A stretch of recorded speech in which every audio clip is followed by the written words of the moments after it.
First episode begins in 1994, Brooklyn, with a group of kids entering what appears to be an old haunted sanatorium on a dare. Not very long after entering one of the areas, there is a loud crashing noise that turns out to be Matty Brewer's brother, Anthony Stink Brewer. While Matty runs his brother off, the other kids notice an electrical junction box that still has power. Matty is the only one to touch it, and a few seconds later, he appears to be melting. In 2024, twins Cece and Devin Brewer arrive in Brooklyn to meet their father, Anthony, for the summer. He takes them home, where he gives them informational packets to help them have a safe and fun summer. After also telling them to stay out of the basement, he gives them a brief tour of what appears to be a botany lab. Seconds later, they are out at dinner where they celebrate their arrival, while also discussing their plans for the summer. Cece is apparently starting debate camp in the city on Monday. Devin, on the other hand, doesn't appear to have any plans. On their way out of the restaurant, Anthony and the kids run into CJ. Anthony briefly mentions Devin spending the summer working for CJ and Gwen at the restaurant, but Devin doesn't appear too interested. Anthony and the kids return home to find Jen waiting on them in the driveway. Jen not only tells Anthony that Joe Jr. filed a harassment complaint on behalf of Trey, but she returns his brother's belongings. When she tries to bring up what happened that night in 1994, he rushes off to his lab. Devin wakes the following morning to overhear Anthony on the phone arguing with Tori about her letting Cece attend a debate class in the city. By the time she hangs up on him, Anthony realizes Devin is eavesdropping. Cece briefly stops by, but finds an excuse to leave. When she leaves, Anthony has cooked breakfast. Devin follows her. At the pharmacy, Cece realizes that Devin's attentiveness to hairstyling products has to do with Frankie and their invite to the park from CJ. He admits to being attracted to Frankie, but the conversation goes no further thanks to a disturbance at the front door, where the manager tries to shoo away a trouble shopper. Cece uses the distraction to shoplift beauty products. While at the park, Devin learns that Frankie is dating Trey, and the trouble shopper from the pharmacy shows up to forcefully collect what she's owed from Cece's haul. Just as Devin and Cece are about to leave, CJ shows up and takes them to meet with another group of kids, where they talk about their uncle's disappearance in 1994.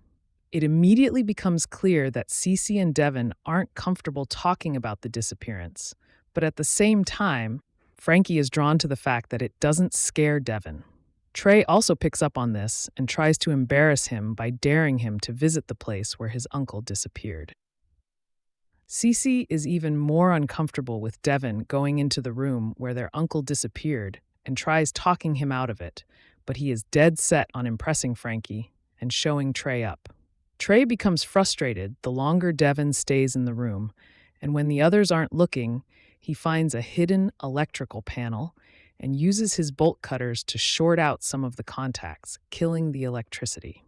In the room where Devin is, the same pattern from the open replays, and Devin begins to melt just like his uncle. Somehow Devin manages to escape and makes his way halfway down the tunnel where Cece finds him.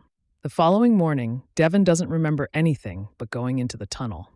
He and Cece are arguing over his careless stunt when Anthony shows up and asks them to go to the nursing home to visit their grandma, Naomi, who apparently had a rough night. Cece uses her debate camp as an excuse and leaves Devin on the hook. Naomi is raving like a lunatic about finding Matty by the time Anthony and Devin make it to the nursing home. It takes just a bit, but Anthony manages to calm her down. He also introduces her to Devin. Shortly after this, Anthony is called to speak with the doctor. While Anthony is away, Naomi grasps Devin and tells him that he smells like Matty. When a nurse steps in to help, Devin overhears Anthony talking to the doctor about running tests. When it is just the two of them, Devin asks why Naomi was raving about Matty being alive. Anthony tells him that she could never accept Matty's death. Both Devin and Anthony are starving when they return home from the nursing home. Anthony shows Devin where the takeout menus are and tells him to go wild while he goes down to the basement for a minute. While looking through the takeout menus, Devin comes across an old photo album of Matty.